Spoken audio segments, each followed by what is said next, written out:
आप इस thought process के लिए क्या कहेंगे कि आप तिरंगे के साथ अपना डीपी लगाएं? आप इसको क्या कहेंगे? मैं जब मुझसे मीडिया ने पूछा था पार्लियामेंट में, मैंने कहा देखिए ये डीपी लगाना सिर्फ तिरंगे के लिए 15 अगस्त तक, उसके बाद आप भूल जाना।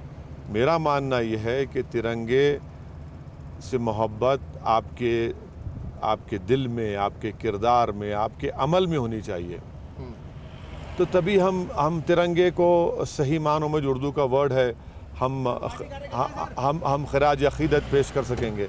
वरना फिर खाली डीपी लगा दो, उससे क्या होगा भाई? इससे क्या होगा? आप मोहब्बत तो करिए मुल्क से, और तिरंगे की लाज आप उस वक्त रखेंगे जब आप मुल्क को मजबूत करेंगे। मुल्क एक ताकतवर मुल्क बनेगा, सुपर पावर बनेगा। यहाँ के जो डेमोग्राफिक डिविडेंड है, लेकिन उसमें लगाने में दिक्कत क्या है? मेरी नज़र में ये सिर्फ एक चंद दिन के लिए है। इसमें कोई आप लगा रहे हैं, लगाइए, मुझे एतराज़ नहीं, पर मेरा मानना ये है कि डीपी से लगाकर कोई मोहब्बत का इजहार सही तरीके से नहीं हो सकता। आप जस्टिस नहीं कर रहे हैं, ना तिरंगे से कर रहे हैं, ना हम उन अजीम आज़ादी की लड़ाई में लड़ने वाले। आपको नहीं लगता है कम से कम उसके प्रति एक इज्जत दिखा रहे हैं, प्यार दिखा रहे हैं? वो तो एक होता ही है ना जेस्चर। वो हर मुसलमान, हिंदू, सिख, ईसाई, दलित, जो कोई भारत का नागरिक है, उसके दिल में तिरंगे से मोहब्बत थी और हमेशा रहेगी, हमेशा रहेगी। मगर तिरंगे से आपको मोहब्बत है और गरीब से मोहब्बत नहीं है। तिरंगे से आपको मोहब्बत है मगर दौलतमंद को आप ताकतवर कर रहे हैं। तिरंगे से आपको मोहब्बत है मगर आप कमज़ोर को ताकतवर नहीं कर रहे, ताकतवर को ताकतवर बना रहे हैं। लेकिन आपने जैसे ये कहा कि गरीब से मोहब्बत नहीं है, जो रसूखदार है उनको और आप रसूखदार बता रहे हैं। बिल्कुल। इसके पीछे आपका क्या तर्क है? मतलब इसके पीछे बिल्कुल देखिए, इसलिए कि एक किसान को स्टेट बैंक ऑफ इंडिया से 32 पैसे का NOC हासिल करने के लिए तड़पना पड़ा, और वहीं पर 2,45,000 करोड़ के जो डिफ़ॉल्टर थे उनके लोन को आपने राइट ऑफ कर दिया। तो ये एक मिसाल बता रहा हूँ आपको। मैं समझ गया आपकी बात, आप क्या कहना चाह रहे हैं। एक तिरंगे का जिक्र हुआ है, मुझे याद है आपने कुछ दिन पहले एक ट्वीट किया और वो RSS को लेकर आपने उसमें बहुत अच्छा पुराना डेटा निकाल कर आपने अच्छा, यानी कि डेटा आपने बहुत पुराना निकाला था कि RSS ने उसको भगवा रंग की बात की थी। आप उससे क्या मैसेज क्या देना चाह रहे थे असदुद्दीन ओवैसी साहब उस ट्वीट से? मैसेज ये देना चाह रहा था क्योंकि देश के प्रधानमंत्री ने DP का जिक्र किया। फिर देश के प्रधानमंत्री ने अपनी जो किताबें लिखी उसमें कहा कि RSS मेरा एक इंस्टीट्यूशन रहा है। RSS मेरी एक परवरिशगाह थी वो। तो हम प्रधानमंत्री से पूछना चाह रहे थे और RSS से भी कि ऑर्गेनाइज़र मैगज़ीन जुलाई 1947 में ये कहा था कि इस देश का नेशनल फ्लैग भगवा होना चाहिए, डिमांड किया था उन्होंने। फिर उसके बाद उन्होंने अगस्त 1947 ऑर्गेनाइज़र मैगज़ीन ने लिखा, जो RSS का माउथपीस है, जिसमें उन्होंने लिखा कि 3 रंग जो है वो अशुभ हैं, ईवल हैं, इसका साइकोलॉजिकल इम्पैक्ट पड़ेगा। तो क्या प्रधानमंत्री आज भी उस बात को मानते हैं या उसको RSS रिजेक्ट करती है? ये हमारा उनसे सवाल था। नहीं, लेकिन मुझे लगता है कि अगर उन्होंने उसका जिक्र नहीं किया, आगे मेंशन नहीं किया, तो I think they have moved on. नहीं, मूव्ड ऑन नहीं है। देखिए, ये मूव्ड ऑन की बात नहीं है।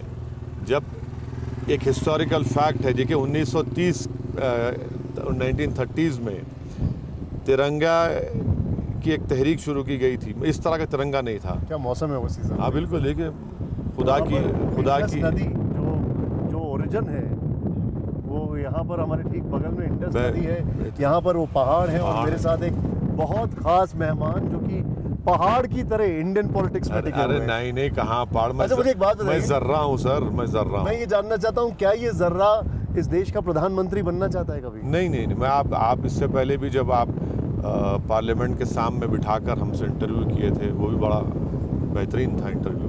उस वक्त भी आपने सवाल किया था, आज भी किया। ये सब देखिए, ये मेरी ना सोच है। तो आपका एम्बिशन क्या है?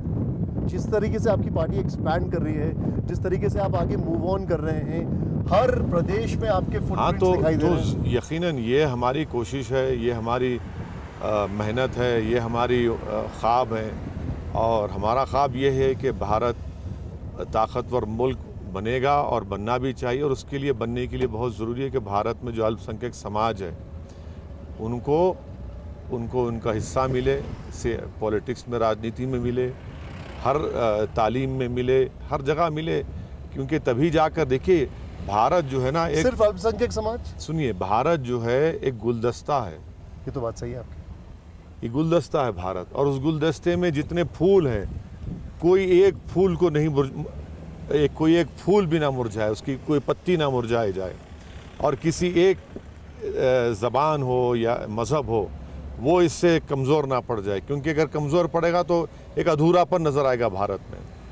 तो अल्पसंख्यक समाज के साथ जो दलित समाज है, जो कमज़ोर है, इन सब को उनका एक जायज़ मुकाम मिले, यही हमारी कोशिश है, और इस कोशिश में हम अपने आप को आगे बढ़ा रहे हैं। देखते हैं लेकिन क्या आपकी पार्टी सिर्फ अल्पसंख्यक समाज को देख रही है, या आपका इस पे पैन इंडिया या पैन कम्युनिटी? देखिए, हमारा मानना ये है कि आज भी, जैसा मैंने आपसे कहा कि सरकारें जिस किसी पार्टी की रही हैं, सच्चाई ये है कि उन्होंने ताकतवर को ताकतवर किया और कमज़ोर को ताकतवर नहीं बनाया।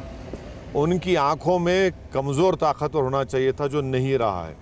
इसीलिए आज आप देख रहे हैं कि गरीबी बढ़ रही है, बेरोज़गारी तो खैर पूरे विश्व में सबसे ज़्यादा बेरोज़गार हैं तो अनफॉर्चुनेटली हमारे मुल्क में हैं। तो ये इन चीज़ों की तरफ उसी वक्त रुख होगा जब ये समाज के लोग इन बातों को समझेंगे। और वो, क्या आपको नहीं लगता, मैं आपको इस चीज़, आपने ये पॉइंट रखा है कि आपको नहीं लगता है कि ये सारी आवाज़ें जो हैं अब विपक्ष की तरफ से भी बस एक सिंबॉलिज्म के तौर पर आती हैं? तो अगर आप समझेंगे कि कांग्रेस में गांधी परिवार विपक्ष को कोई देश को कोई राह दिखाएगा, तो मैं साफ तौर पे कह रहा हूँ कि मुझे उम्मीद नहीं है। क्या वजह उसकी? नहीं है, इन लोगों की जो क्रेडिबिलिटी होती थी अब नहीं रही है।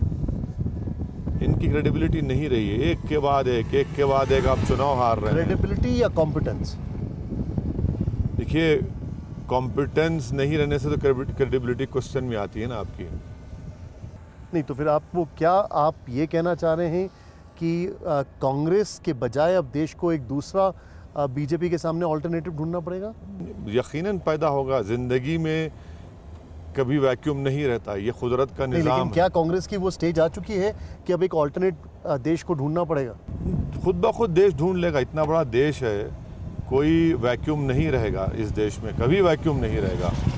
ये बहुत 130 करोड़ का देश है। अगर कोई समझ रहा है कि हम किसी एक पार्टी के मोहताज हैं, भाई मैं इस दुनिया में आया हूँ, मैं चला जाऊँगा, अल्लाह का निज़ाम ये कि अल्लाह मुझसे बेहतर किसी को पैदा कर देगा। तो मगर ये एक बहुत बड़ा एक इशू है, लोग इसको गहराई से देख रहे हैं और महसूस भी कर रहे हैं। एक के बाद एक आप चुनाव हारते जा रहे हैं, तो फिर जाहिर है एक वक्त आएगा जब लोग बोलेंगे कि भाई अब हमको नए तरीक़े से, नए सिरे से भाजपा का मुकाबला करना पड़ेगा।